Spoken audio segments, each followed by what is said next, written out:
बिबार बारि, थुरि बारि, गारला बारि, हाग्रा बारि, लामाफोरखौ नायनानै ला जों गामिनि लामाया माबायदि दैलाम दैलाम। बे गोदो दालां गैयामोन, दाबो गैया। बेखौ जों जेरबासे गाहाम दै बारनानै स्कुलाव थांनांगौ जायोमोन जोङो। जों high school, M E school फरायनाय टाइमावहाय ओरैबायदि खस्थ' आरोमोन। बिदिनो थाङो नालाय। बिदि सालायजायो नै ओरैहाय। ओमफ्राय आं ओंखारनांगौ नामा नोंखौ? आं ओंखारनोसैलै। हो? माइ गड दैजों।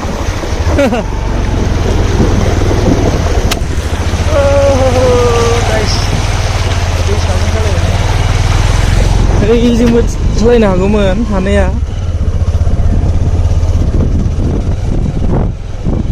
गखोना माखो?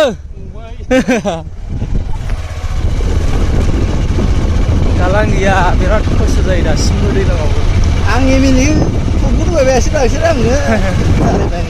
सोर खालामबावगोन जाखो? स्टुडेन्टफ्रा बिराद खस्थ' जायो ओमफ्राय।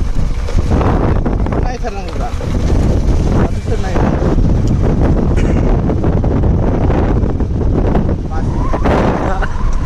हादान